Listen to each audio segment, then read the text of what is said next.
नमस्कार, आपका मेरे चैनल में स्वागत है। आज मैं आपको शुक्रवार की कहानी सुनाने जा रही हूँ। किसी गांव में एक बूढ़ी माँ रहती थी। उनके एक बेटा और बहू भी थे। बूढ़ी माँ रोज सुबह जल्दी उठती और नहा धोकर शुक्रदेव की पूजा किया करती थी। शुक्रदेव को स्नान कराती तथा उन्हें भोग लगाती। यह बूढ़ी माँ का रोज का नियम था।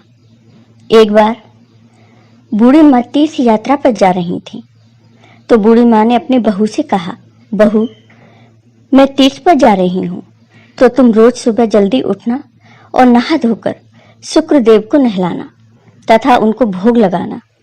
सब कुछ नियम से करना। बहू ने कहा, ठीक है माँ जी, जैसा आपने बताया है मैं वैसे ही शुक्रदेव के नियम से पूजा पाठ करूंगी। इसके बाद बूढ़ी माँ तीर्थ यात्रा पर चली जाती हैं, लेकिन बहू किसी काम को जल्दी नहीं करती। सुबह देर से उठती तो सब काम में देर हो जाती। बहू शुक्रदेव की पूजा भी समय पर नहीं करती थी। एक दिन बहू स्नान करके आई तो शुक्रदेव की प्रतिमा बहू को देखकर हंसने लगी। बहू को इससे बहुत बुरा लगा। कुछ देर बाद बहू के यहाँ एक पनिहारिन आई तो बहू ने उससे कहा कि बहन, तू यह शुक्रदेव की प्रतिमा अपने घर ले जा। ये प्रतिमा मुझे देखकर हंसती है। तब पनिहारिन ने कहा, ऐसे कैसे मैं इस प्रतिमा को अपने घर ले जाऊं? मेरे घर में भी तो बहू बेटियां हैं। हाँ, अगर तुम इन्हें अपने घर से बाहर करना चाहती हो तो मैं इन्हें ले जाकर बाहर गड्ढा खोदकर उसमें इस प्रतिमा को दबा दूंगी। तो बहू ने कहा, ठीक है, तुम इस प्रतिमा को ले जाकर बाहर गड्ढे में दबा दो। पनिहारिन प्रतिमा उठाकर बाहर ले गई और बाहर एक गड्ढे में उस प्रतिमा को दबा दिया। जब से बहू ने शुक्रदेव की प्रतिमा को घर से निकाला, तभी से उसका बुरा वक्त शुरू हो गया। घर का अन्न धन धीरे धीरे सब खत्म हो गया। घर में चोरी हो गई। वो सब बहुत दुखी हो गए। तब बूढ़ी माँ के बेटे ने कहा, पहले सब ठीक था, लेकिन जब से मेरी माँ तीर्थ पर गई हैं, तब से मेरे घर की हालत खराब हो गई है।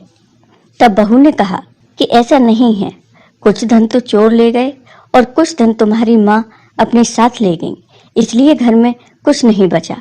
कुछ समय बाद जब बूढ़ी माँ घर आई तो वह घर के हालात देखकर हैरान रह गई।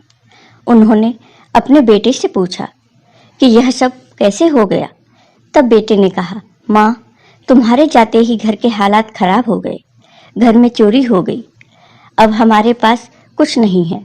हम तो खाने को भी तरस रहे हैं। तब माँ ने कहा, बेटा, कोई बात नहीं, शुक्रदेव सब ठीक कर देंगे। ये कहकर बूढ़ी माँ अपने घर के मंदिर में गई और उन्होंने देखा कि वहां पर शुक्रदेव की प्रतिमा नहीं है।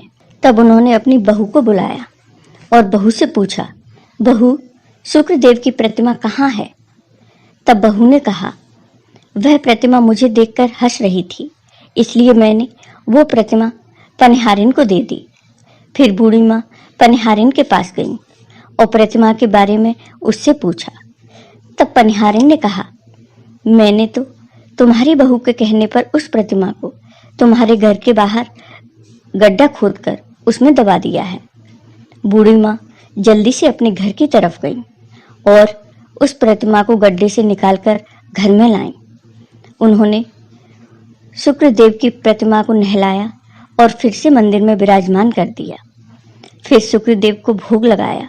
धीरे धीरे घर में पहले जैसी खुशहाली हो गई। यह देखकर बहू को बहुत ही पश्चाताप हुआ।